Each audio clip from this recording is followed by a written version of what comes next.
السلام عليكم ورحمة الله وبركاته.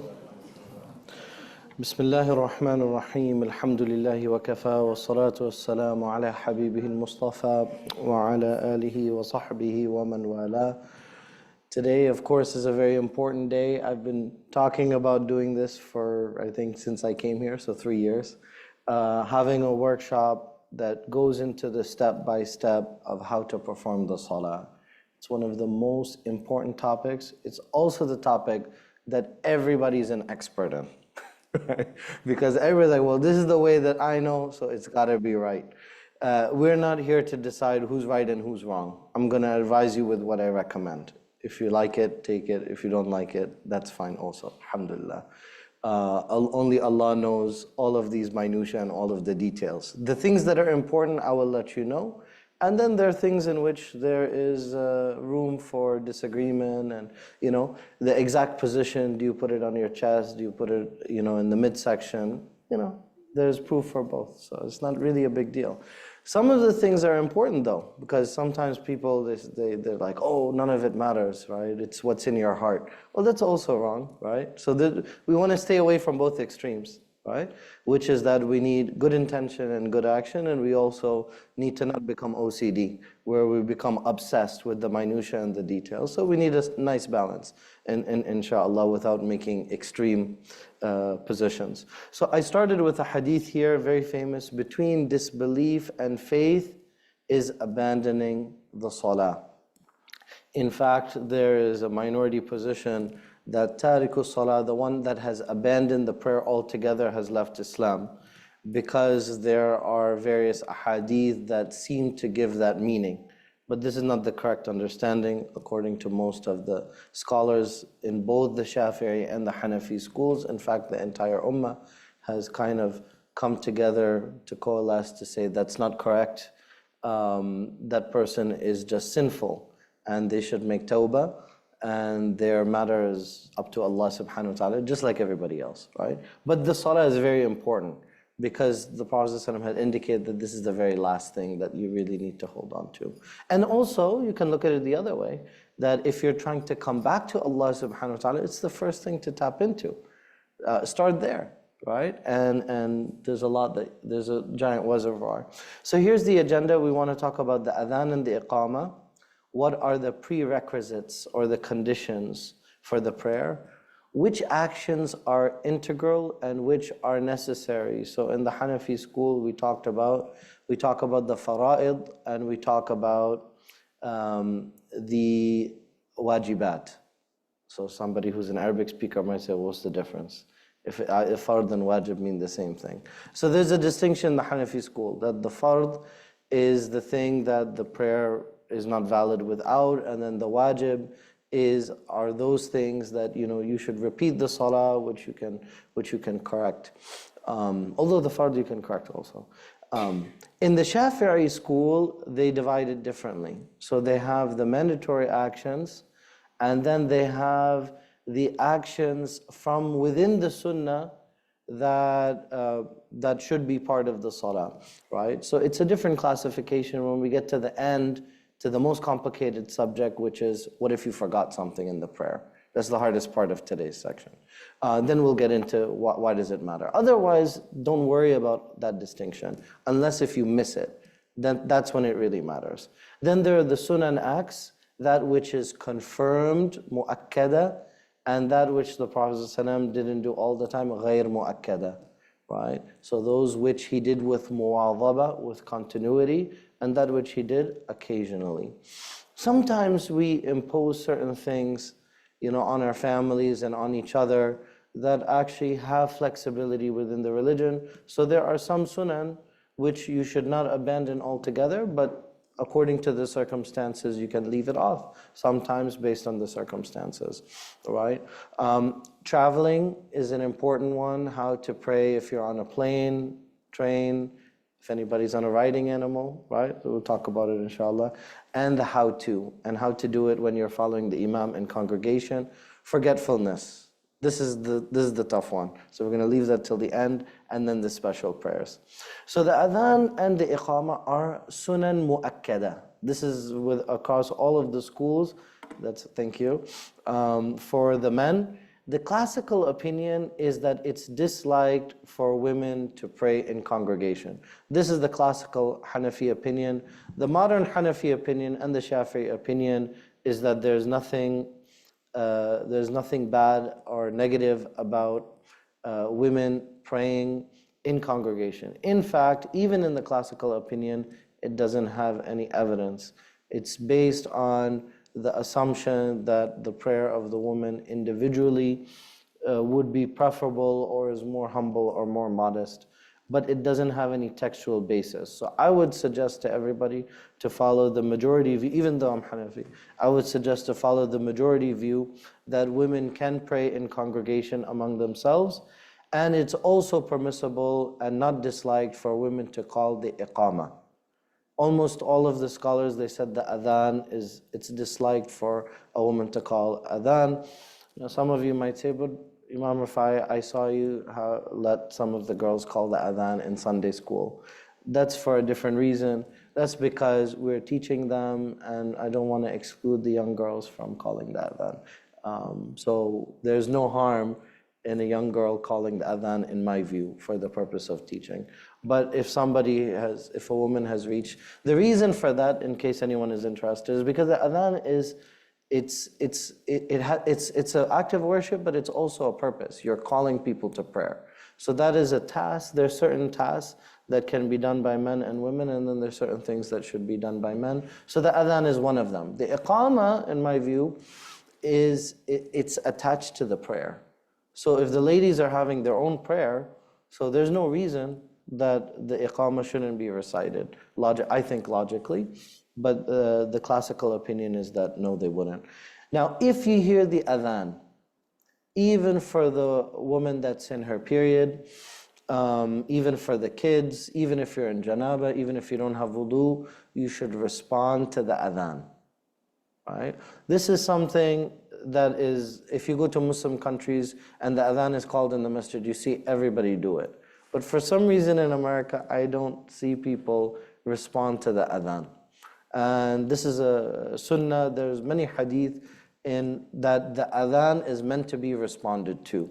So we're missing out on an important hadith. When you get to hayya ala salah and hayya al falah, you should respond with la hawla wa la quwwata illa billah. And in salat al-fajr, there's a difference of opinion. All of them are fine. All the opinions that if you hear as-salatu khayru min an-nawm, how can you respond? You can respond with the same. That's one of the opinions. That you can also as-salatu khayru min an-nawm. You can say sadaqt, as-salatu khayru min an-nawm. And the strongest opinion is sadaqta wa barart, that you have said the truth and that you have done so righteously. That's the strongest out of the three. All of them are fine and they have evidence for it. The mu'adhin is responsible for the times. This comes up every Ramadan, and I keep repeating it every month. I hope they're all listening, right? But everybody wants to be in charge of the prayer time, right? The imam is not responsible for the prayer time. The imam is responsible for coming up to the front, and then the iqamah is being called. That's the job of the imam. The adhan is the responsibility of the mu'adhin that is designated. So if there's a designated mu'adhin, he's the person who should call the adhan, and it's a very important responsibility, by the way. It has a huge reward. That the mu'adhin, you have very small liability and you have a great reward, right? They will have inshallah, on the Day of Judgment, they'll have great reward. And we're very lucky to have Brother Saghir. I'll say that he's not here, right? That may Allah reward him generously for making sure that we have 5 times salah in this masjid. It's a great honor and a great gift that we have someone to take that responsibility and to do it diligently. The timings. So Salat al-Fajr, for those that spend time outside, which is probably not most of us, there is the true dawn, and then there is a dawn al-kadhib. So there is a false dawn. The false dawn is the interplanetary dust particles that are in the atmosphere, zodiacal light, which happens more in the spring and more in the autumn. So right now you're not going to get much of that. Right? And for us, it's barely discernible. But if you're in a very dark area, or if you're able to check it out, you'll see that there is a little bit of glimmering of light that happens maybe 15 or 20 minutes, I would say, before the true Fajr. The true Fajr is distinctive. Even it's mentioned, حَتَّى يَتَبَيَّنَ لَكُمُ الْخَيْطُ الْأَبْيَضُ الخيط الأسود من الخيط الأبيض من الفجر. So you can see the white strip of light which is even with the horizon. So it's not the kind of shimmering light that comes in the false Fajr, but it's the dawn which is, you see those rays of light, right? And the Fajr begins at the very first of it, right? So you don't have to wait until it's bright. Then Salatul Dhuhr, it begins right after Az-Zawal. And this confuses a lot of people because, it's when the shadow is at minimum length. Now, if you study this in the Middle East and at many of the places close to the equator, they will tell you that it's when there's no shadow. Why did I not say that? Why did I not say? Because in North America, there's always a shadow. Exactly. Okay. People are studying our science. So the earth is like this. We're in the northern hemisphere, right? The sun doesn't go like this. In the northern hemisphere, the sun goes like this. So it starts in the morning and it goes across. And then when it's winter, it's lower in the horizon, and if it's summer, it's higher in the horizon. So it just switches, but otherwise it's the same kind of angle. So it never goes directly above us, and as a result, there's always a shadow. Now, it also means, for those that are, when we get to the Qibla section, that the sun is mostly on what side? What if you have solar panels? Right, we want everybody to be green. Where should you put your solar panels? Which side of your roof? The southern part, exactly. And why is that? It's exactly the same effect because the sun is coming from this. We're in the northern hemisphere, so the most sun comes from the southern part because that's the side of the horizon, in the sky where the sun is located most of the day. And it only gets into the northern side for a short part of the day when the sun is very low. So right at the very beginning of the day and right at the very end. Otherwise, it's mostly hanging out on the southern part. Okay. Az-Zawal is one of the periods in which the salah is not valid. Okay? If you pray in that time, right, let's say you do a makeup prayer, it's not going to be accepted. So you should avoid the Zawal, but it's very short. It's just a matter of a few minutes, and then Salatul Dhuhr starts immediately afterwards. I'm just a fan of people using the apps and the timetables because, I know people are critical of the ISNA calculation method, 15 degrees or 18 degrees, but I like it the way that it is. I'm old school, right? So if you follow the standard calculation, if you go to Islamic Finder and you put Potomac and you get that, that's the right one, right? There are people that have said that no, it should be a different angle, right? Instead of 15 degrees, it should be 18 degrees when it's lower. But there are idiosyncrasies of being in the northern hemisphere, and that's why they adopted that time for the Fajr as well as the time for the Isha. So I don't see any problem in using it. If people want to inquire, they can ask in the questions. Asr is when the shadow is the same length as the object. Okay? Now, this is according to Imam Shafi'i, Imam Abu Yusuf, and Imam Muhammad. I also follow the Shafi'i time, and people will tell me, but you're following the Hanafi school. So how did you end up with the Shafi'i time, which is, actually we tend to pray Asr late, but actually we do follow the Shafi'i time. The reason is, within the Hanafi school, it's not one opinion. He has 3 main students, and beyond that, there are hundreds of students, right? So there's room for different opinions. So this is the opinion that I find to be stronger. There's a hadith in Ibn Majah, in At-Tirmidhi, from the night of Al-Mi'raj, in which there's a wording that did not reach Imam Abu Hanifa. So I have discussed this with my teachers. We came to the conclusion, and many of the modern Hanafi scholars have come to this conclusion, that if Imam Abu Hanifa was presented with this hadith, he would have accepted it and he would have adopted the same Asr time as the other 3 Imams. Right? Because it's a sound hadith that shows that the Prophet ﷺ prayed the Asr when the object was, when the shadow was a single length. However, if you want to follow the classical opinion, it's 2 lengths. And this is because the Jibreel came 2 different days and prayed in 2 different times. So then the Isha, there's a difference of opinion again between, is it when the redness disappears or when the whiteness disappears? Again, I would go for the opinion of Abu Yusuf and Muhammad and also Imam Shafi'i that it's when the red band disappears, okay? And so that's about an hour and a half after the time of Maghrib. Again, I like the ISNA calculation method because it's tailored to North America.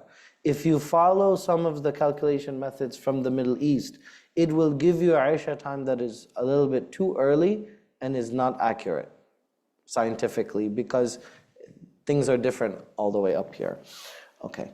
Now, what if you live in Alaska or a part of Alaska in which there's no astronomical twilight, you're in Norway, then what should you do? You should follow your local community. And I think most of the local communities, what they do is they follow the nearest major city. So most of them will follow Vancouver, Canada. All right? That will be the reference point if you're in Alaska to use, and that's the strongest opinion. Okay, so here are the conditions for the salah. You should be in a state of tahara. We talked about that, ritual purity, not in janaba. You should have wudu, right? You take care of the hadith. You should have taharatul badan. You should have a purity of the body, of al-labs, of the clothing, and also of taharatul makan. The place should also be clean. You have to have satrul awra. Now, this is something which sometimes can get very personal. And I'm just telling you as a matter of fiqh that this is for men and for women. Sometimes I see actually the men are the most negligent because they don't think it's part of the salah. They think that covering up is only for women. And actually, no, it's for both genders. It's a very important prerequisite for the validity of the salah. We should regard it seriously. For example, in the Hanafi school, if more than 1/4 of the limb is uncovered, so this would invalidate for if there's a period of time in which more than 25% of the limb is uncovered, then this would break the salah. That would invalidate the salah, right? So that could be a problem. So let's say, for example, if you have a scarf that's wrapped loosely and there's some hair showing, it's no big deal, right? It's better if it's wrapped tightly, but if it's not going to affect the validity of the salah. But if it slips off and it's just a split second and you get it back on, so the salah is okay. But if it's longer than that, if it falls down and then you have to go get it and put it on, then you should repeat the salah. We'll get to that in a moment. You must be facing the qibla. You should endeavor to the best that you can. A lot of people skip the same thing with tayammum. They skip the step that you can inquire from other people. They don't need to know where the qibla is. If you ask them where's north, where's east, right? Then you can inquire. And if later on you find out that it wasn't exactly right, then the salah is fine. فَثَمَّ وَجْهُ اللَّهِ, right? Because you endeavored to the best of your ability. And even then, according to the strongest opinion, I think within the Hanafi opinion, Imam Shafi'i is a little bit stricter on this, right? Which is that Shatar al-Masjid al-Haram means towards. Towards mean how many degrees? 180. So if I'm praying this way, and in fact the qibla should be this way, right? So how's my salah? Is it okay? It's within the window. Because even though the qibla is that way, I should be praying this way, but I pray this way, it's within that general direction of the qibla. That means that if you're camping and you notice that there's more moss on one side of the tree, what does that generally mean? If all the trees, that means that's on the north side, right? That's good. Okay, people know, right? So then you can go from that, and it's not that accurate, right? Because it's the side that's the most shaded. But if you see a whole bunch of trees, they have moss on the north side, so you're going to say, that's north. So then I'm going to go 59 degrees off of that, and I'm going to pray. And then later on you find out that, you're 20, 30 degrees off. Nothing to worry about. That's following the qibla. You know how sometimes the uncles, they go on a wedding, and then everybody's like, they're waiting to serve the dinner and everybody's arguing about which direction the qibla is, right? And the Imam is usually there and in the corner, right? Because like, I don't want to debate with anybody. It's not just me. I've seen this at so many weddings where everybody's debating and the Imam is always hiding. Like, we have enough problems, right? But people get so technical, they get emotional about it. But this is one of those things that I'm telling you does not require any accuracy, okay? Then the time, that is something that is extremely technical, and you have to make sure that you're praying the salah in the time. This is, inna salata kanat ala al-mu'minin. It is incumbent upon the believers, kitaban mawquta. So this is the most important aspect, or among the most important aspects is the time and the intention. Now, people will also debate about the intention. As you know, many of especially in the subcontinent, we're used to pronouncing the intention out loud. And as we know, all Muslims agree. It doesn't matter who you ask, where's the site and the locus of the intention, what will they say? Where's the intention formed? In the heart. Even the ones that say it out loud, they agree with that. The intention. So for example, even though you might have learned growing up that nawaitu, I intend, an usalliya, salat al-fajr, rak'atayn. I mean, sometimes it gets a little bit crazy, like towards the qibla. Well, where else are you going to pray? Of course it's towards the qibla, right? But, and are you going to date stamp it? You don't, but people do that as a way of prompting themselves. But let's say, for example, mechanically you start praying, like let's say you're traveling and you mix it up. And then you say, oh, I intend that I'm going to pray Maghrib. But in your mind, you know that you're praying, Maghrib is not a good example. You're praying Asr, but then you say Allahu Akbar, and you know that you're praying Dhuhr, you're not praying Asr. But you just said Asr as a slip of the tongue. Is your salah valid? Why? But the tongue said the wrong prayer. But the intention is in the heart, and you felt the right thing in your heart, so there's nothing to worry about, your salah is 100% fine. Let's say you say Allahu Akbar, and then Bismillah ar-Rahman ar-Rahim, you start Fatiha, then you're like Ar-Rahman ar-Rahim, Malik yawm. Oh, which prayer am I doing? I have had this happen to me. Maybe I'm just negligent. Have you guys had that happen to you? Where you start the prayer? It's happened to me, I'll tell you, it's happened like at least twice, right? Where I start the prayer and then I don't remember what I'm praying, right? And I have to figure out which prayer. Even though I made wudu, I sat there, but I started there and then I'm like, oh, how many rak'ahs do I need to pray? If that happens to you, you don't have a salah. This salah is not valid according to anyone because the intention was not formed. The intention should be formed immediately before or at the moment of ihram. That's the time of the intention of ihram. If you already started the salah and you're trying to figure out what you're doing, then you don't have the intention. Yeah?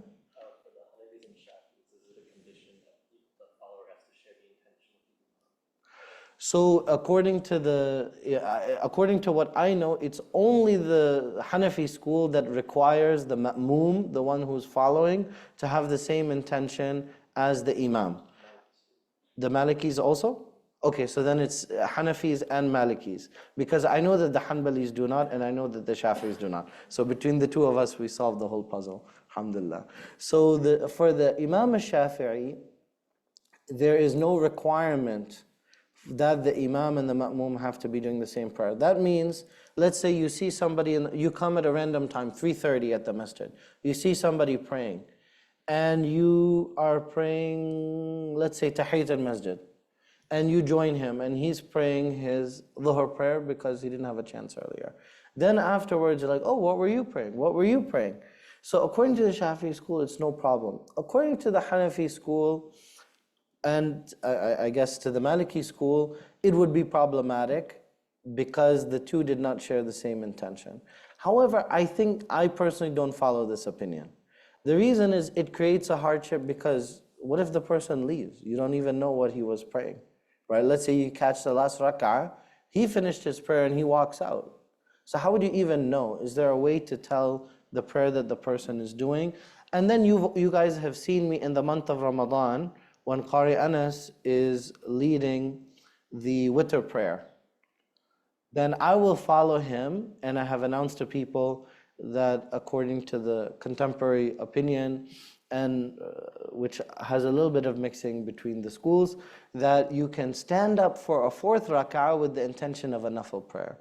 So when he's leading the witr, I enjoy the dua. So not everybody enjoys the dua. I love the dua in the month of Ramadan. So I try to catch whoever's leading it, I join, right? So then I stand up and continue with the fourth rak'ah. Now, why is that an issue for the Ahnaf? Because Qari Anas is leading which prayer? He's doing Shafa and Witr, right? And I'm praying Nafil prayer. So there's an incongruence between, right, between the two. Yes, and the reason that I do that is because you cannot do a prayer a second time, although there's a minority position that you can within the Shafi'i school. But according to the opinion that I follow, you can, which I think is correct. If I'm doing it, that means that I think it's correct, right? So because of that, I recommend people that they can follow that opinion, that you don't need to worry about matching the same prayer as the Imam. Although this is the classical majority view in the Hanafi school, I don't follow it. Again, this is based on qiyas. It's based on the analogy of Imam Abu Hanifa, but some of his students, like Muhammad al-Shaybani, for example, is one of the sheikhs of Imam al-Shafi'i. So I tend to follow a lot of the opinions of Muhammad al-Shaybani, which is more because I'm basically a Syrian Hanafi, because that's where I studied. And then in the subcontinent, they're mostly following Abu Yusuf. So that's why I'm a little bit weird. So here are the categories. We have the arkan or the fara'id, the integrals. We have the necessary components, those that are wajib. Then we have the sunan, that which is confirmed and not confirmed. What if you skip a sunnah that is confirmed? Will you be sinful? No. What if you never do that? Then you would be sinful, but why would you be sinful? Would you be sinful each and every time? No, you'll only be sinful for abandoning the sunnah. Then you'll be blamed for, because if the Prophet ﷺ did something every day, he doesn't need to tell us, like, oh guys, you should do this. Because his action in doing that, who he was sent as uswatun hasana, as our example, our qudwa, that we should emulate, that we should follow, so he doesn't need to say that. So anything that the Prophet ﷺ did with muwadhaba, it deserves special attention. Even though the Shafi'i school does not have a separate fiqh category, Imam al-Shafi'i also agrees with that statement, that we should pay special attention to the things that the Prophet ﷺ did consistently, but he did not carve out a separate category for it. Then you have the things that are disliked, that which is makruh, and then you have the invalidators, those things that will break your salah. So getting ready, pure body, clothing, place, no filth on yourself or the place of worship.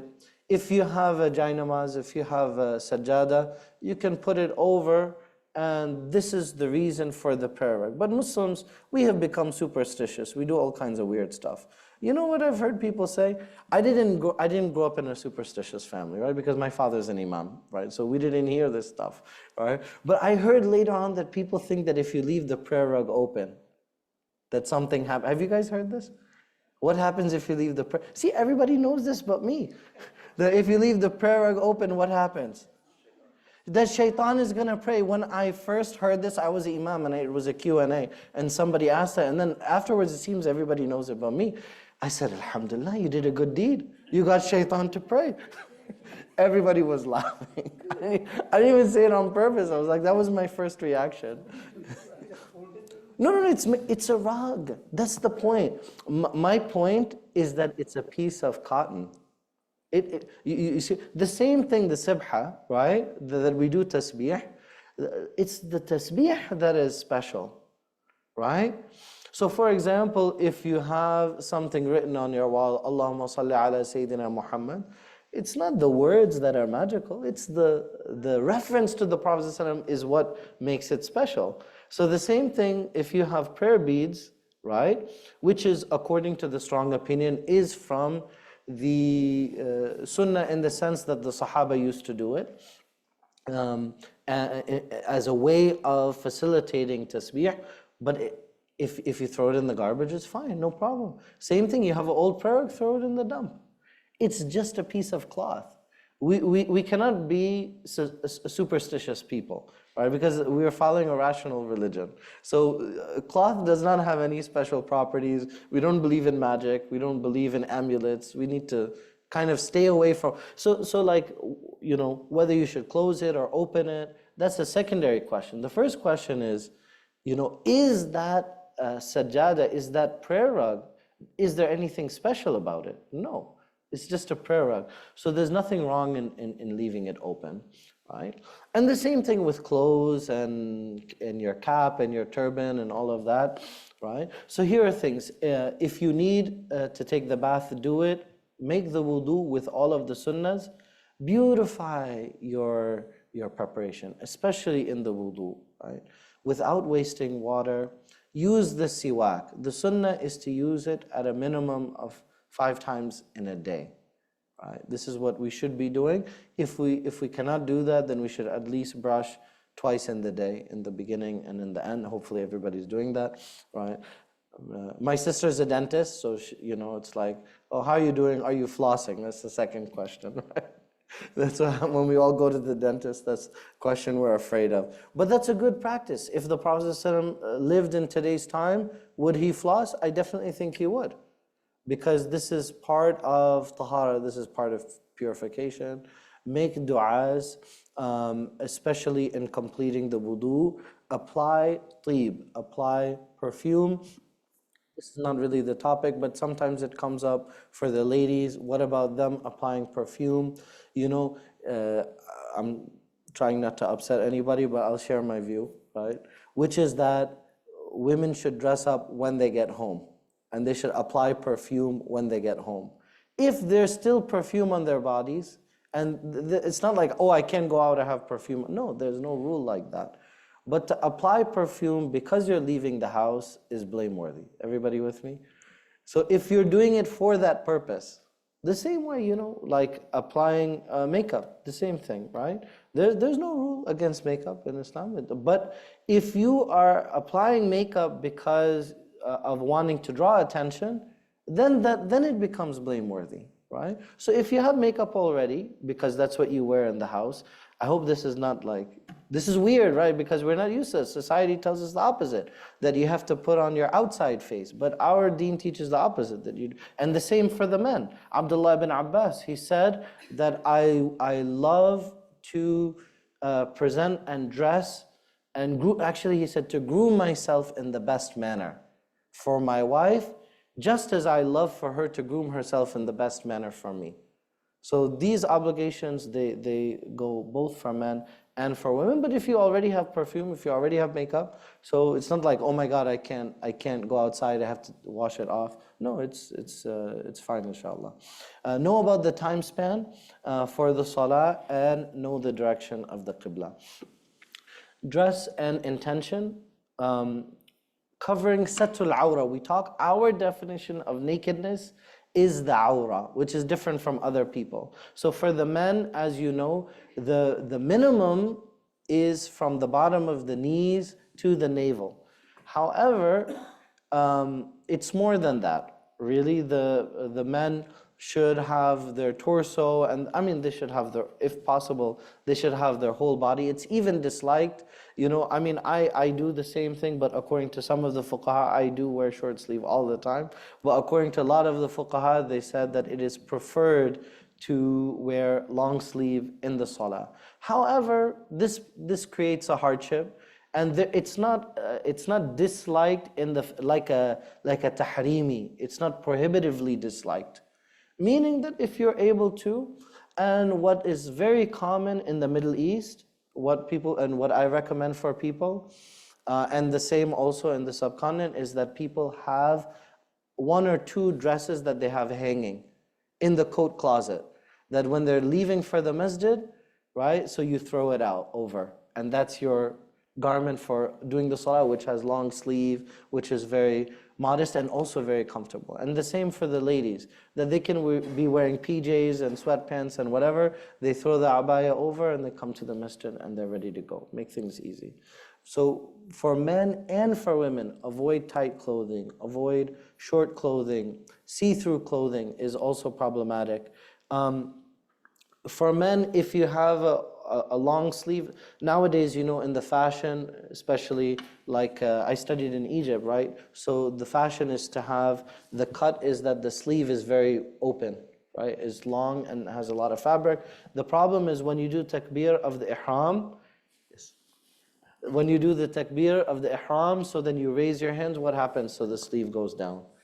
So it can be a problem. So what you can do is you can just kind of take a piece of the cloth, it's permissible, and that way, because when you're in the rest of the salah, it's down and it's not going to happen again, so the salah is okay, no problem. But just pay attention to that. And the same with the ankles. For the men, it's fine, but for the ladies, the ankle should be covered. This is the Hanafi opinion, which is that the feet is not part of the awrah. That means that women can have their face, their hands, and their feet exposed. But the Shafi'is, they say that feet should be covered. I don't think this is a strong opinion. I'm interjecting my own view.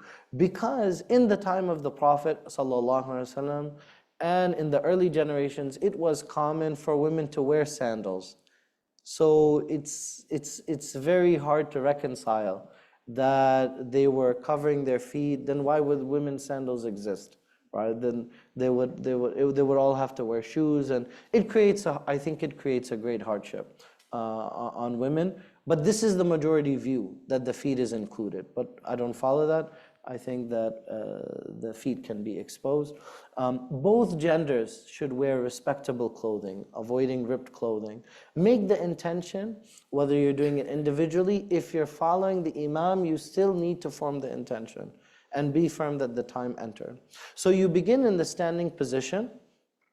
For the Ahnaf, so you're going to just tap the earlobe, right? And you're going to say, Allahu Akbar, right? So you're going to do the takbir without prolonging. Some people, you know, because they hear myself and Qari Anas, so we say, Allahu Akbar.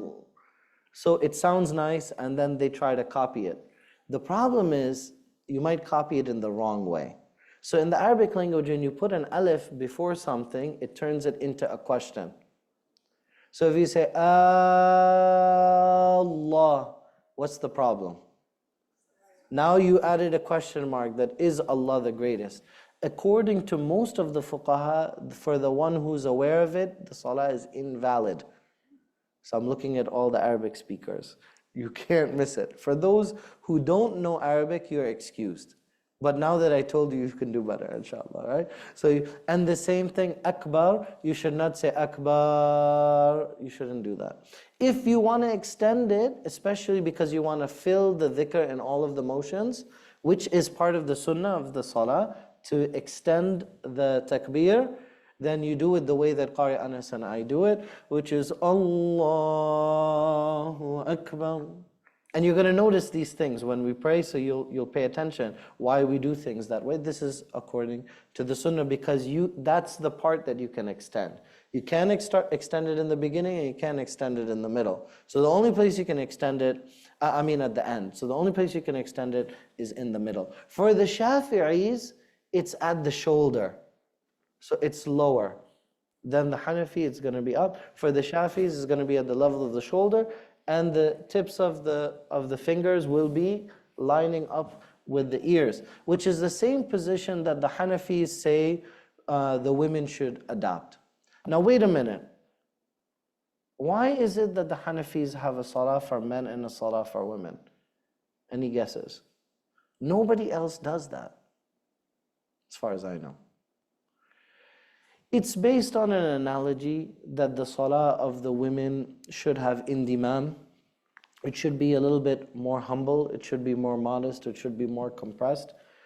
I think that perhaps we have taken it too far, where we have institutionalized that you have to put your arms here. So for example, they say that the ladies should rest their arms on the ground, even though the Prophet ﷺ said, do not rest your arms on the ground, because that's the sajda of like a dog, right? So what I would recommend the ladies is that, I'm not convinced that there's a different prayer for women, although this is the classical opinion. But you can do the same prayer as the men, but do it in a way that's more compressed, a closer position, which is more natural, which I think women do naturally anyway. You don't have to really say it, right? A more modest position. If there are questions about this, let me know. The fingers should be in a natural, see how the fingers are separated? And just tap, just touch the ears. Then you place your hands on your midsection. So, Allahu Akbar. So it should be right at the navel. For the ladies, they're going to do it lower, and they're going to put it right below the chest, right?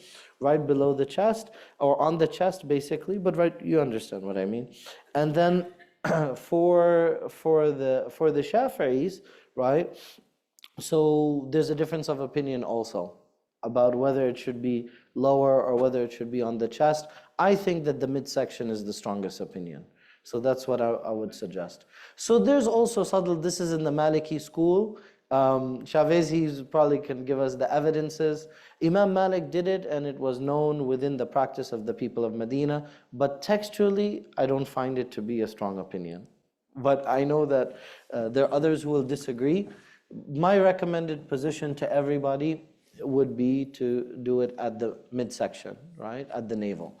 That this is the strongest, and Allah knows the best. Because there's evidence for the others, right? So Imam Malik, he has his proof. That's the mu'tamad opinion, I think, in the Maliki school, right? So every school has different opinion, then you have the mu'tamad. That's the reliable, the usual, the mashhur, as we would say, the famous opinion. So now that you're in ihram, so you're standing as straight as you can without being uncomfortable. So in a natural straight, in awe, right? So you have that khashya because you're facing Allah subhanahu wa ta'ala. And now my favorite subject, what about the feet in the masjid? Right? People, they lose their mind over this, right? So part of it is because there's such a difference. So in the Hanafi school, they say that there should be only 4 fingers. If I do that, 4 fingers, see, like, I mean, I'm a big guy, right? I'm like 5'10", right? And so for me to have only 4 fingers, how do I feel right now? I feel a little bit compressed. The other thing is, if you're standing also next to me, and let's say you have broad shoulders, and you're also standing with 4 fingers, what's going to be created? Because our shoulders are this width, and our feet are this width. So what's going to end up happening? There will be a gap. Then you have some other people, they read their, the salah according to the Prophet ﷺ printed somewhere, and they said, like, this is the salah, everybody else is wrong. So they read a hadith from Nu'man ibn Bashir, right? There's nothing wrong with the hadith. The problem is people misunderstood it, because Nu'man ibn Bashir is not saying what the Prophet ﷺ said. He's saying that the Prophet ﷺ used to straighten the rows to the extent. This is a kind of hyperbole. This is a kind of mubalagha. I'm not saying this as a Hanafi, this is Ibn Hajar and Imam al-Shawkani. They're saying this, that this was a kind of indicating how vigilant they were about straightening the rows, to the extent that it was feet to feet, toe to toe, heel to heel. Has everybody heard that? But those are not the words of the Prophet ﷺ. Those are the words of Nu'man ibn Bashir. So what I recommend everybody to do is to line up your shoulders, right? I'm going to pick on Chavez. Come here. So here's the line. So I'm adopting a natural position. We're shoulder to shoulder, and we're letting our feet stand naturally. What's happening with our feet? There's no gap. They're not touching, but they're next to each other. So this is, Jazakallah. This is my recommendation, because if you align shoulder to shoulder and you adopt a natural position, there won't be any gaps. My theory is that the reason that there are gaps are because some people read the heel to heel and they do this thing. I can't even do it with this though. Where it's like they're conquering real estate, you know? You know, it's like you got Israel by person standing next to you. They took over, you know, the whole thing.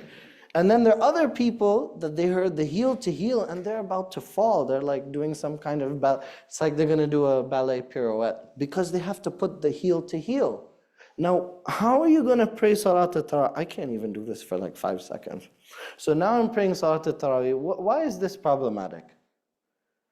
Because they're trying to get the heel to heel. There's 2 problems. Number 1 is this is a different prayer than what I was doing at home, isn't it? So is there one rule for prayer when you're at home and a different one in Jama'ah? No, that can't be right. And then the other thing is, where's your khushu'? If the whole salah is like a Tom and Jerry game, in which the person is like moving and then the other person is chasing you, so where's your khushu' in the salah? It's gone. But it requires everybody to kind of be on the same page, right? So some people, those who are leaving a lot of space, they should come closer. And those who are like obsessed with, you know, having the feet on top of each other, they need to calm down a little bit. Because of different schools, there should be one school of Which school is preaching this nonsense? This is like YouTube stuff. You know, the public is confused. But otherwise, if you look at the Shafi opinion is 23 centimeters. The Hanafi opinion is 4 fingers, right? They all said shoulder to shoulder, so the Imams are almost saying the same thing. But the public is passionate and confused, right? So people end up kind of fighting, and you know, it can also be uncomfortable in the month of Ramadan. So this is my recommendation. Shoulder to shoulder, there should not be any gap. And let the feet fall in a natural position. Look at the place of the sajda. Try to avoid any kind of unnecessary movement within the salah. It should be slow, it should be dignified, without stretching, yawning, or coughing. I'm guilty of that, you know, sometimes because of the voice, so we kind of cough to clear our throat. Actually, it's disliked. And if it's excessive and not necessary, then it can invalidate the salah. Then we begin with the thana, subhanakallah bihamdik wa tabarak asmuk. Imam al-Shafi'i, he recommends the other one, that wajjahtu wajhiya. Both of them are very sound, and from the Prophet ﷺ, they're good. Then you do at-ta'awudh, which is not necessary, but you should do it, at least in the first rak'ah. Some imams invariably say Allahu Akbar and they start Alhamdulillah. I don't know what they're doing. They shouldn't. Have you ever seen that? That it goes Alhamdulillah. Yeah, I've seen it in so many places, but they shouldn't do that because you need the time for the thana. And it's not only a Hanafi, this is the majority view. This is a sunnah which is confirmed. And there are multiple different possibilities. I shared the one which is recommended by Imam Hanifa, which is very authentic. And then the one by Imam Shafi is also very strong. That وَجَّهْتُ وَجْهِيَ لِلَّذِي فَطَرَ السَّمَاوَاتِ وَالْأَرْضَ حَنِيفًا. So this is also very, very strong. So doing thana in the beginning of salah is a sunnah mu'akkada. It's a confirmed sunnah. So the imam should leave time for doing that, and he should do it himself, because the imam is an example, right, for everybody. Then the ta'awudh, which one? Thana is praising Allah. Yeah. So anytime you're praising Allah, it's called thana, right? And then after that, then you should say A'udhu billahi minash shaitanir rajeem, the ta'awudh, and you should also say the basmalah. Right? Now the basmalah you're going to say for each rak'ah, but the ta'awudh, how many times in the prayer do you say A'udhu billahi minash shaitanir rajeem? You only need to say it once. If you want to say it after, you can, but you don't need to. Right? You only say it once. At the end of reading Fatiha, you say Ameen. Even though you're alone, you say Ameen in the prayer. When I say reading silently, there are some people who are confused. They've been reading their whole life without moving their mouth. This is a huge problem. This is the number one mistake in salah. Reading quietly means that Alhamdulillah Rabbil Alameen Ar-Rahman Ar-Rahim Malik. You should read, and then there are other people, sometimes somebody's on the other side of the masjid and you can hear them. I don't know what is going on. They're rehearsing for a position, I think, right? The volume level is that you are reading so you can hear and nobody next to you can hear, right? So it doesn't, so the most, and even if you can't hear clearly, it's fine, but you have to be moving your mouth. If you aren't moving your mouth, then you're not reciting, then you're thinking about the Quran. You're not reading. Okay, good question. I didn't put that in here. But the classical Hanafi opinion is the Salatul Imam hiya salatukum. The Salah of the Imam is the Salah of everyone. However, there's a minority view within the Hanafi school, and the other three schools say the same thing, that the Ma'moom, the one who's following the Imam, should also recite in the silent prayers you're asking about. Are you asking about Dhuhr and Asr or the other ones? Let's talk about Dhuhr and Asr. In the silent prayers, you should recite as well. This is the opinion of Zufar. And I'm also following that. No, but Imam is reciting the surah. We cannot see. No, in the silent prayers, you read anything you want. And then as soon as he says Allahu Akbar, then you follow him. But instead of standing there silently, it's better that you should read. And even for the ones who say that you shouldn't, they said that it's permissible, right, to do so. So for example, Abu Yusuf, he said, so we're following mostly Abu Yusuf in the subcontinent, India, Pakistan, right? So mostly are following Abu Yusuf. So he said that you don't, but it's permissible. So my suggestion to all of you, since it's permissible, instead of staring at the wall doing nothing, why don't you read? So, and this is the majority opinion. So actually, I think this is the strong opinion that in the silent prayers, you should do your own recitation, right? Now, in the prayers in which the Imam is reading out loud, there's a question about the Fatiha, because we have very authentic from the Prophet ﷺ that the Salah is not valid without Fatiha being recited. It's from the fara'id of the prayer, from the arkan of the Salah. So what do? The Imam read Fatiha, but I didn't, I was following him. According to the majority of the fuqaha, the ma'moom does not need to do it because the Imam did it. وَإِذَا قُرِئَ الْقُرْآنُ فَاسْتَمِعُوا لَهُ. If the Quran is recited, just listen, right? You don't need to talk. But Imam Malik, he said that if you have the ability and you have the time given, you read your own Fatiha. Imam Shafi'i's opinion is that you must recite Fatiha, right? Because otherwise your individual salah cannot rely on the recitation of the Imam. This is why in Jum'ah I leave a little bit of time. I should probably leave more, but I leave a little bit of time for those who want to recite Fatiha. Dr. Tariq does the same thing. So because he's Shafi'i, so after reciting Fatiha, we leave a little bit of a gap, a little bit of a pause. I normally don't do it when I lead the other prayers because we don't have that many Shafi'is in the other days. But in Friday, I try to do that as much as possible. Recite with tajweed, with tartil, concentrate on the meaning. If you're following the Imam, at least pay attention to the sound. Enjoy the tajweed, right? Pay attention to that. You can ask for the surah after. Then you start another surah after the basmala. The fard is one ayah, but it should be 3 short verses. So, Inna a'tainaka al-kawthar, fasalli li rabbika wanhar, inna shanika al-abtar. This is the minimum to fulfill the sunnah. To the fard, even 1 ayah will be sufficient. Then you say, like if the sun is setting and you have to do your prayer, so you're going to do just the fard. You say Allahu Akbar while moving to the bowing position.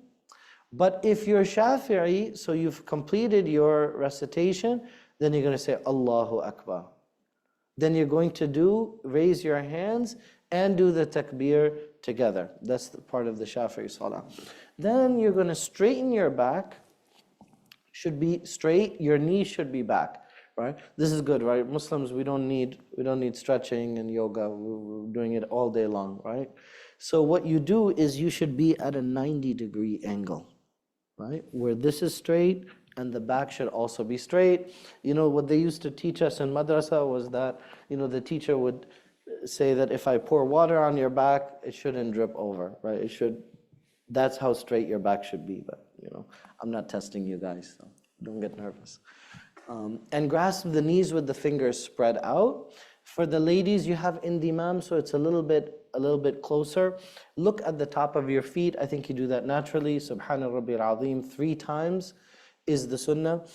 For the Shafi'is, when you get up, then you raise your hand again, right? And when you do the takbir, well, not the takbir, but when you go up, then you say, Sami Allahu liman hamida.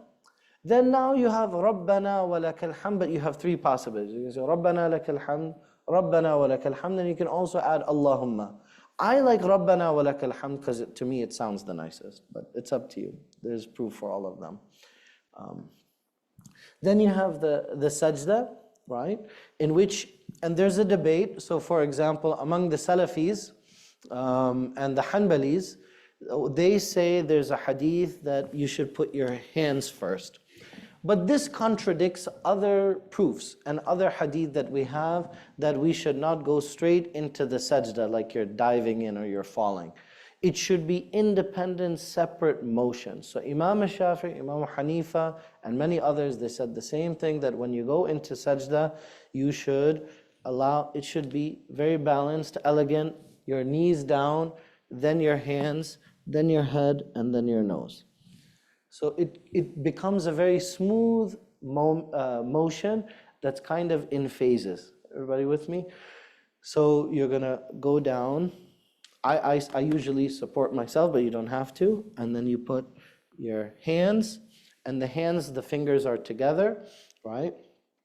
And you have your thumb there, and you put your hands down, and your head kind of lines up with your ear. This all should happen naturally if you're not doing weird stuff, right? Because some people, they go like this, some people do this, but like just do it the normal way, right? Just go down, and then you put your hands down, then your ear is gonna line up naturally, right? And then your nose, right? The forehead. Some of the fuqaha, they said the nose and then the forehead. Some people said the forehead, then the nose. I think it kind of happens together. Don't stress out about that. And then when you return, you have those same separate, distinct motions. For the men, there should be a space between the abdomen and the thighs. And naturally, your toes bend. And your toes are faced towards the qibla, right? And as a result, there are 7 points that need to be in contact. Especially for the Shafi'is. I think for most of the scholars, they're very tough about this. The Ahnaf are more flexible, right? The forehead is the one that's really important, that has to be on the ground. The other stuff, there's a little bit of room, but even then, let's go for the sunnah. Let's do the best that we can. The forehead, the 2 palms, the 2 knees, and the 2 toes, right? The 2 sets of toes. So that gives us a total of 7. Right? But the one that you really want to pay attention to is the forehead, because the other stuff will kind of automatically take care of itself, inshallah. Then you say Subhana Rabbi al-A'la 3 times. Now other people, they want to make dua. I've gotten this question. It's not recommended in the fard salah, right? You can do it, it doesn't break your salah, but that is something that you should do in the nafil prayer. If you're doing tahajjud or nawafil, then it's better, because this is the place of tasbih. So doing tasbih 3 times, 5 times, 7 times, some said 9. So all of that is actually superior to doing dua in that. I'm just telling you the best practice. It doesn't mean that you can't do it, but the best practice is this is a time of tasbih. So I would suggest most people 3, we end up making it like too fast. So why don't you go with 5? That will be like a balanced prayer. If you're able to, you're doing the sunnah and a little bit extra. For the ladies, keep your bodies close. The arms touch the body and the ground. This is the opinion of Imam Hanifa. I like the idea of touching the body, because for the men, how should your arms be? We don't want to be like a horse, we don't want to be like a dog, and we don't want to be like a camel. 3 different hadith, right? These are you didn't know you're going to do zoology here, right? So camels, how do camels go down, right? So the camels, they kind of, lean back and then forward, right? And then with the dogs, their legs are down.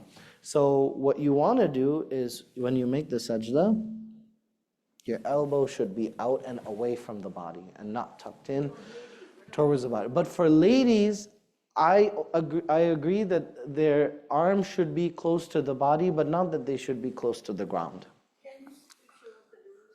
Okay, All right, this is Imam Refai being a lady. Okay. Okay, so you're going to do the same way, but you might be a little bit more tucked in, and then you're going to go down. And so what I'm suggesting is keep the elbows towards the body.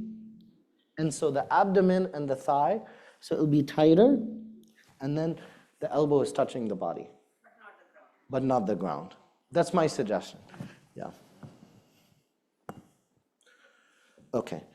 And for the Shafis, they said, no, it's the same as the men. There's no difference, right? For the men, they keep the fingers joined and the elbows off the ground, and it should be an open posture. Okay. This is a tough one because most of us are doing it wrong. Right? And I'm a bit picky, so if I'm tough about this, forgive me, right? Because I feel like you just have to do it, and then it gets easy. So the left foot, naturally, so you do the sajda, and then you go to sitting. Naturally, what's going to happen with your left foot, right? So you go down and then you go back. So there's a kind of iftirash. You can either do it at an angle, or sometimes because it's a short pause, so you just kind of lean on that foot. That is what's called iftirash. Okay. So that happens in the sitting between the two. But the iftirash position is also the same position that's the strongest position during the jalsa, during the tashahhud. There's another one which is recommended by Imam Malik, which is tawarruk, in which your left leg goes under your body and under your right leg, because your right leg is folded. Your right leg has the toes towards the qibla. And it's also valid and correct under the other schools. So Imam Abu Hanifa also endorses that position that Imam Malik follows, but this is the second preference. The first preference would be the iftirash position. Any questions about that? What you say is ladies sit on left side. So this is the classical Hanafi opinion that the ladies should sit on their left side. So your left, so your rear, your left part of your rear, right, is on the ground. Not like the men where it's on. I can't even demonstrate this. No, all of this is sunnah, right? So none of this will invalidate your salah because the sitting is the mandatory part. The manner of the sitting is not going to affect the validity of the salah. But the ladies, they do it so their legs are under her and to the side. So, but sometimes when you're in a jama'ah, like you're in the masjid, if everybody has their legs to the side, it might, you might disturb the person next to you, so you might tuck it in more because you're at ICCP. But when you're in your own home, you might allow your legs off to the under, so you might be leaned off to the side more than you would in the masjid, right? But if a lady wants to sit with the iftirash position, like the men, it's also permissible and it's also correct. I think that would be the preference for the Shafi'is, that ladies should pray the same with the same iftirash position. And this is, according to my view, this is how the Prophet ﷺ used to sit. So I think that if a woman wants to do that, that would be a very good option to consider. But between the two, I don't know which is better. Go with what's comfortable. That's not one of the acceptable positions for doing so. And I know that this iftirash, it's very comfortable once you're used to it, but in the beginning it's very uncomfortable. So what I would suggest to people is to just ease yourself in. But what ends up happening is your muscles become, we have Dr. Mustafa Haq, right? So we have an expert in muscles and the body. But I think that over time, your body gets more comfortable and those muscles become more relaxed and so you're able to stretch better. So I've seen people who are non-Muslim, for example, that couldn't even sit on the ground. And then you see them in the masjid every day. Okay, so then you rest your hands on the thighs with your fingers reaching the knees and you say, Rabbi ghfirli, you could add to that. Rabbi ghfirli warhamni wa'afini, you can do all of that, right? But at least Rabbi ghfirli. Then you do the tashahhud, which is in the second or in the last rak'ah, التحيات لله والصلوات والطيبات, until the end. It's a wajib for the Hanafis to recite it, but it is a fard for you to sit for the length of the tashahhud. So if you're going to sit, you might as well just say it, right? When you read the shahada, and this is for the last one. So the first tashahhud is not fard. The last tashahhud is fard, right? In the salah. That's important because let's say you forget the tashahhud in the second, let's say you're praying dhuhr, you forget the first tashahhud. You don't sit down at all. You stand up and you go into the third rak'ah. How do you fix that? So you do sajda sahu, but it's missing. But now we have to inquire what is the status of that jalsa, that tashahhud. If it's fard, can you do a sajda in place of a fard? No. Anything that's fard, that's a debt. You still owe that. So what are you going to have to do? So let's say you forgot the last jalsa.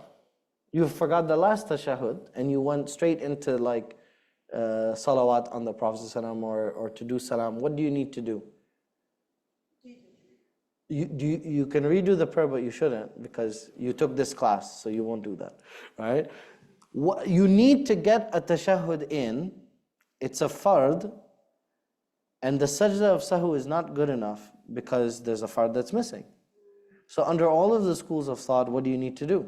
Maybe we have to stand up and do it again one rak'ah. Exactly. See, sisters, you'll figure it all out. Alhamdulillah. Because you need to do a tashahhud, the salah is like a one-way train. You're not going to go backwards. There's a tashahhud that's missing.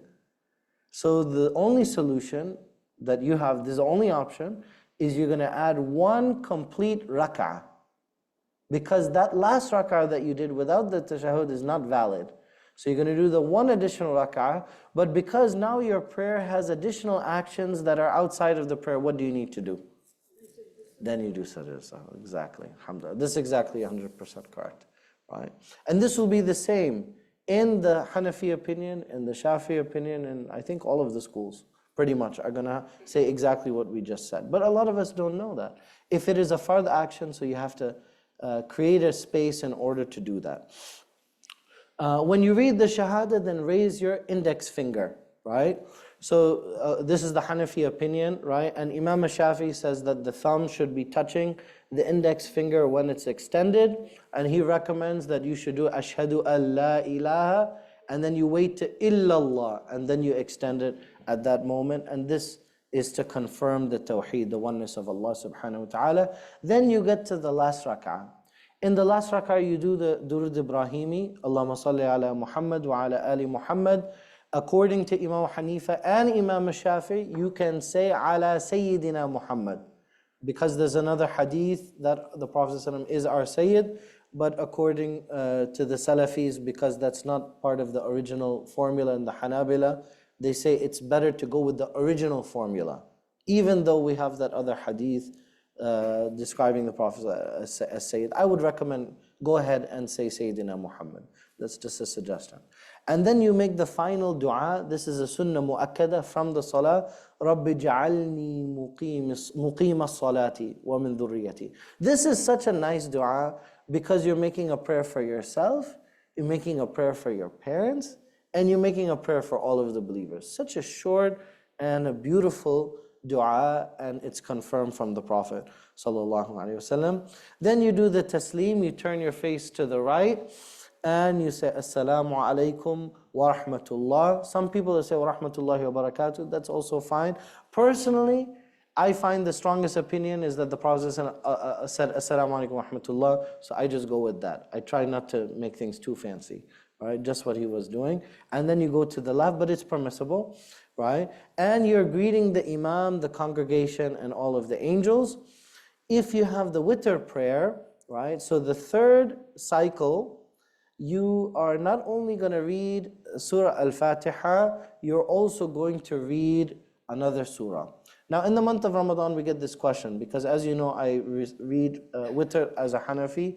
I do the 3 rak'ah all together with a tashahhud. Now then people, they see the hadith from the Prophet ﷺ that don't pray witr like maghrib. So based on that hadith, Imam Shafi'i, he said shafa' and witr should be separate. 2, then you have a taslim, then one more rak'ah. Even though witr is 3, 1 plus 2, because there's a 2 sunnah, so 2 plus 1, he says it should be separate to avoid looking like maghrib. But Imam Hanifa, his logic is that it does not resemble Salat al-Maghrib. Why? What's different between Maghrib and Witr? You're reading a surah. That's right. In the 3rd rak'ah, you're reading Fatiha and you're reading surah, so it's different from Salat al-Maghrib. That's right. And it's a sunnah mu'akkada that in the 3rd and in the 4th rak'ah, you just recite, no, in the fard prayers, you only read Fatiha. But in the confirmed sunnah prayers, then you're going to read a surah, a recitation as well, in the 3rd and 4th rak'ah. Okay, this is the toughest topic, and we're headed towards Maghrib. You have the integral parts. You have the arkan.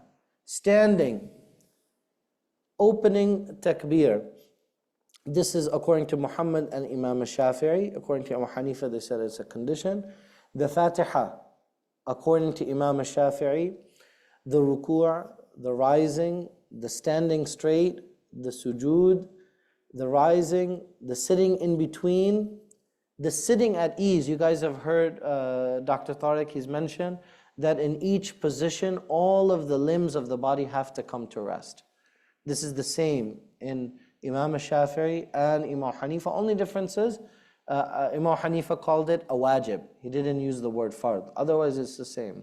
The final tashahhud, the sitting to recite, right? So Imam Shafi'i, he said you have to say the tashahhud. Imam Hanifa said you have to sit enough time to read it. It's almost the same thing.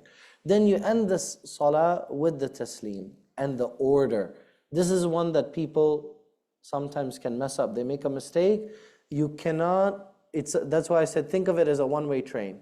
You can't, if you miss something and you need to, it's not a sunnah, it's not a wajib, it's a fard. What are you going to do in order to make up that missing element? You're going to add another rak'ah. This is very important. When you're getting stuck, usually when you're getting stuck, it's because you didn't think about the option of doing an extra rak'ah. So the necessary, these are the wajib. Saying Allahu Akbar specifically, as opposed to just starting. Reading the Fatiha and the recitation in the first 2 units. The sajda with the forehead and the nose. The second sajda, being at ease, it's the same, but he called it a fard. The first sitting, tashahhud in both sittings. Taslim 2 times when you're ending the salah. There's a difference of opinion. Is it only 1 taslim or only 2? Imam Hanifa is 2, but I actually follow that the first taslim is the end of the salah, and the second one is extra. This is a stronger opinion. I think this is Imam Malik's opinion as well, and it has stronger evidence. Then the qunut in witr. So for the Hanafis, the witr prayer itself is wajib. You shouldn't abandon it, even if you're traveling. And the qunut in it is also a wajib. That means if you forget it, what do you need to do? You forget the dua. Then you have to do, but you don't need another rak'ah because it's not fard. So you don't owe it. So the way that you fix a mistake would be with the sajda. So you take care of, you just do the sajda to sahu. But if you start doing weird stuff, people, they're sitting down and they're like, oh, I can make the dua now. No, don't do that, because now you have a salah that doesn't count. So don't do that. Takbirat in the Eid, according to Imam Shafi, if you forget it, you don't make it up. But for the Hanafis, it's a wajib. The Imam reciting loudly, silently in the other units. The sunnahs, we covered it in the how-to. And Imam Shafi, there are only 6 sunnahs that require sajda. The first tashahhud, the sitting, doing the salat on the Prophet ﷺ in that sitting. Salat on the family of the Prophet ﷺ, he divided into 2, fine. The qunut in the Fajr prayer, because the qunut for the Hanafis is in witr. The qunut for the Shafi is what? In the Fajr prayer, right? They do it in the 2nd rak'ah. And the standing. So these are the only 6. So for the Shafis, you're going to pay attention to this and to this. And for the Hanafis, you're mostly going to pay attention to this. But you have to know what the fard are as well. So the invalidators, quickly, extraneous speech. Don't talk in your salah. Don't actually even sounds. If it's equal to 2 letters, then it breaks the salah. If it's an excuse, like an emergency, even then more than 6 words would invalidate the salah. Eating or drinking, something reaching the cavity of the body. Extraneous motions. I've seen people move a lot in the salah. They start, so let's say for example, I'm praying here behind the Imam, right? I'm praying, Brother Saghir is leading and I'm following him. Somebody comes, so they can actually pull my shoulder, right? But how should I go down? Should I go like this and move here? No, no, no. That's not how we do it. So what you should do is you should make 1, 2. Well, you should be following as you're going along. Why? Because it shows that you're not interrupting the motions of the salah. This is consistent with the actions of the prayer, uninterrupted. And Imam Shafi'i said slight actions, like if there's a spider on you and you're deathly afraid of spiders, it's okay, right? It's not going to break your salah. You can handle the spider situation. But for Imam Hanifa, they're a little bit tough. They say 3 motions together is going to break the salah.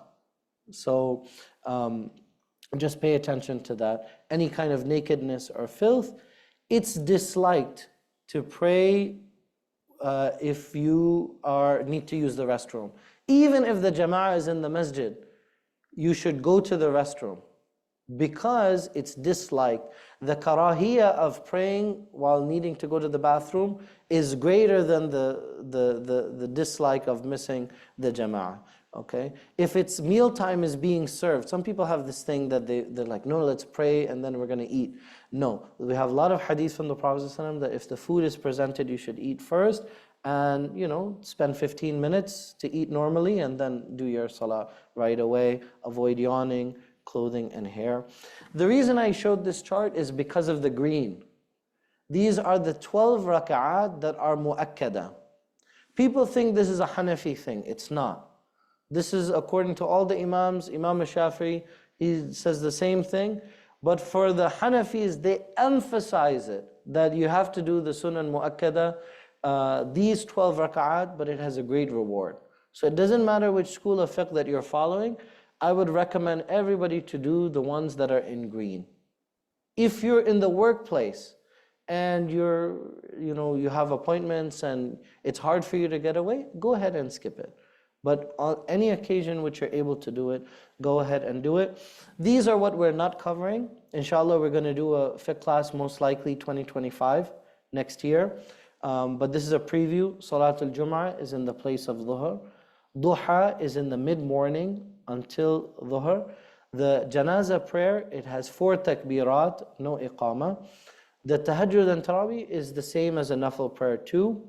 Salatul Tasbih, this comes up in the month of Ramadan. There's one hadith from the Abbas radiallahu an, from the Prophet ﷺ. It's not an authentic hadith. It's a little bit weak, but it's not very weak. So when people, they always ask me, they say, is this a bid'ah or is it a sunnah? I say neither. I tell them it's weak.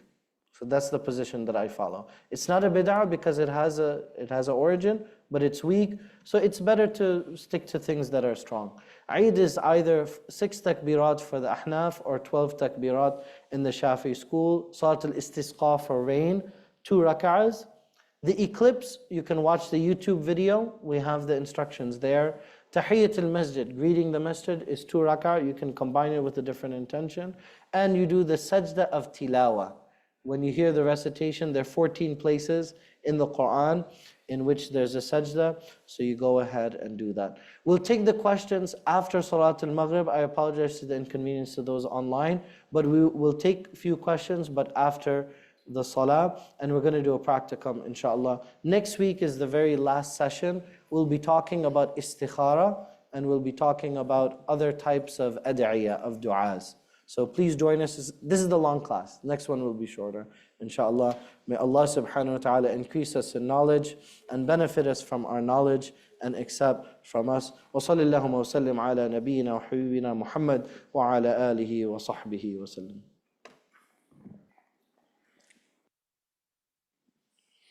الله أكبر الله أكبر الله أكبر الله أكبر أشهد أن لا إله إلا الله أشهد أن لا إله إلا الله أشهد أن محمدا رسول الله أشهد أن محمدا رسول الله حي على الصلاة حي على الصلاة حي على الفلاح حي على الفلاح الله أكبر الله أكبر لا إله إلا الله.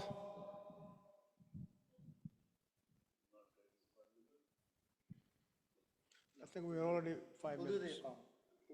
It's already 5 minutes from sunset. Well, we can also learn. There is no, according to the strongest opinion, there is no sunnah before Maghrib. So that's why we're going there. Allahu Akbar, Allahu Akbar, Shahadu an la ilaha illallah, Shahadu anna Muhammadur Rasulullah, Hayya ala salah, Hayya ala falah, Qad qamat as-salat, Qad qamat as-salat, Allahu Akbar, La ilaha illallah. Still. Allahu Akbar. الحمد لله رب العالمين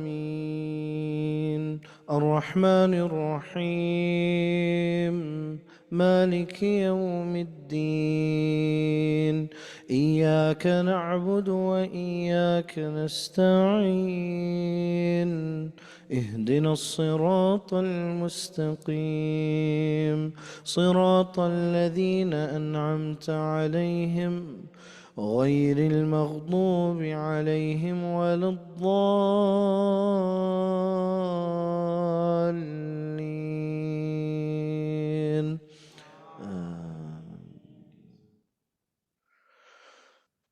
أفمن يمشي مكبا على وجهه أهدى أمن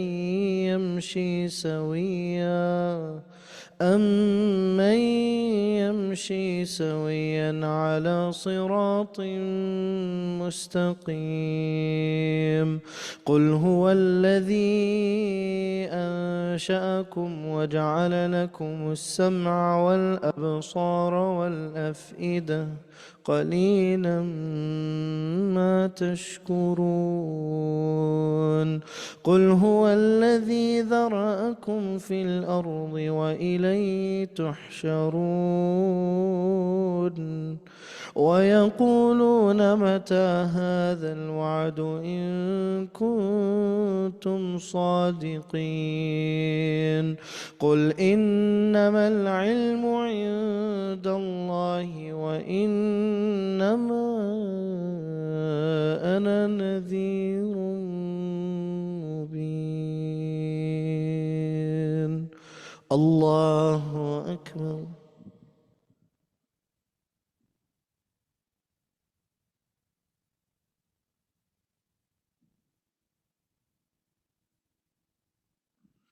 سمع الله لمن حمده. الله أكبر.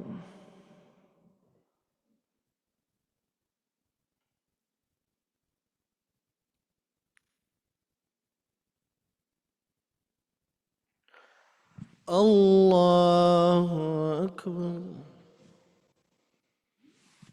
الله أكبر.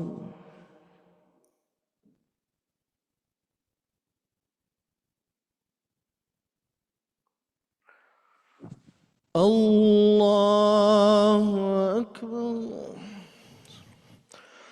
الحمد لله رب العالمين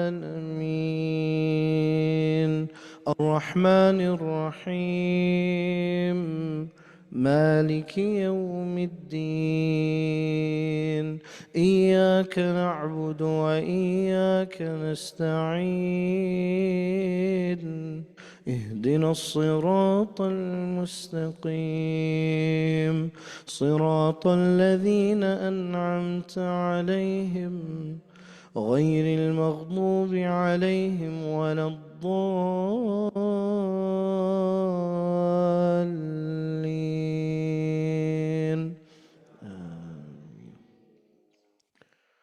فلما رأوه زلفة سيئت وجوه الذين كفروا وقيل هذا الذي كنتم به تدعون قل أرأيتم إن أهلكني الله ومن معي أو رحمنا فمن يجير الكافرين من عذاب أليم قل هو الرحمن آمنا به وعليه توكلنا فستعلمون من هو في ضلال مبين قل أرأيتم إن أصبح ماؤكم غورا فمن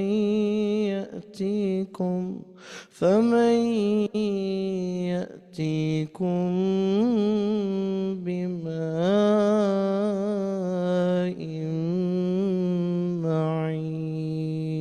معين. الله أكبر.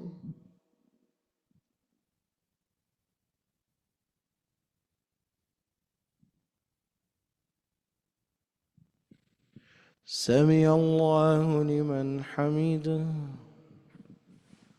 الله أكبر.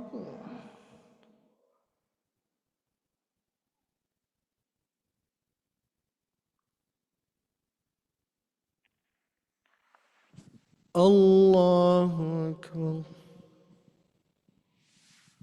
الله أكبر.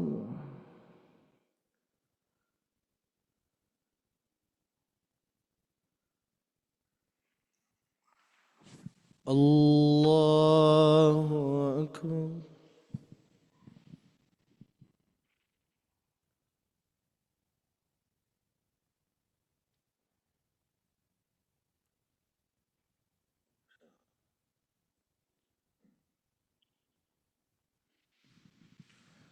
الله أكبر.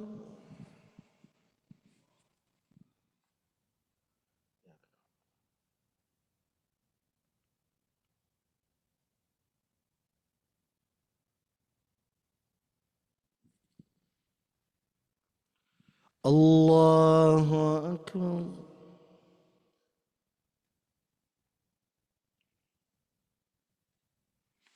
سمع الله لمن حمده. الله أكبر.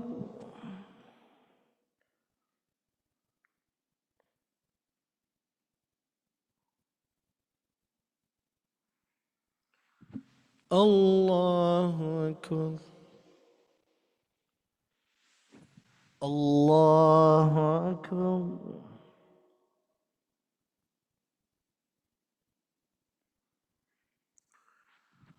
الله أكبر.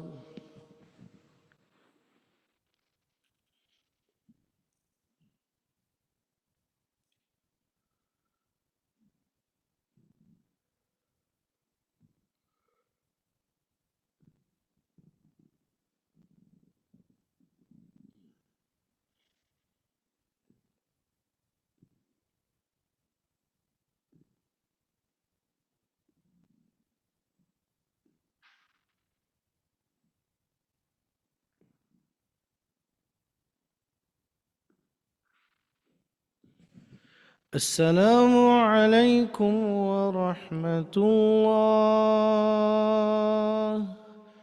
السلام عليكم ورحمة الله.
Bismillahirrahmanirrahim. So this is our chance to ask questions. There's so many things we didn't cover about the prayers and the different types of prayers. But I realized I had said that the ladies, they put their hands below the chest. I meant at the chest. Otherwise, yeah, that was a misstatement. Yeah, there's a microphone right here. Yeah, or they can use the other one. If anyone has any questions, yeah. What's the correct way of doing the substitute correction? Oh, great question. Yeah, since we didn't talk about that. So for the Ahnaf, for the Hanafi opinion, so it's a bit unique because after you do the tashahhud, then you do one taslim, which the others don't do. The Shafis, they just go ahead and do the sajda directly. But we do one taslim, and then you do two sajdas. And then after that, then you repeat the full tashahhud, and then you do two taslims to end the prayer. So it should be done within the salah. For the Shafis, they don't have that taslim. They have, but they go directly. But they also, both the Shafis and the Hanafis say that it should be within the prayer.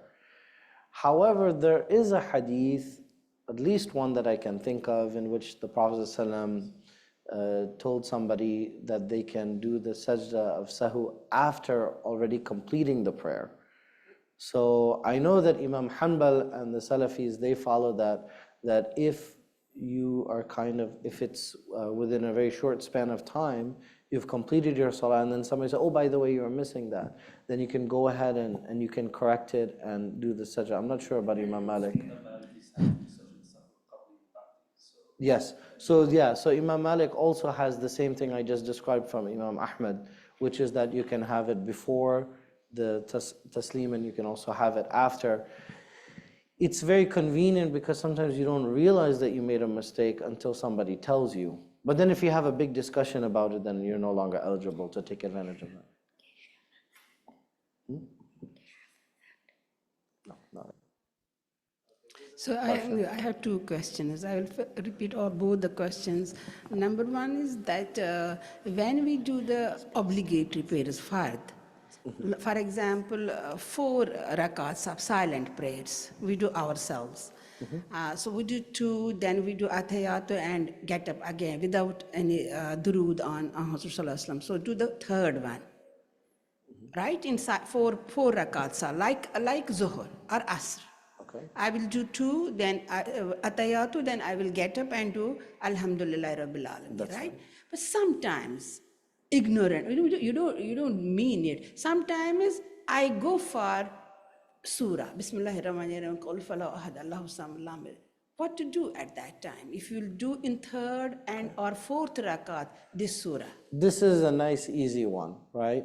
Because according to Imam Hanifa and Imam Shafi'i, the sajdat al-sahu is every time you have added something to the salah that is not from it, or you have removed something that was supposed to be there, or you have changed the order.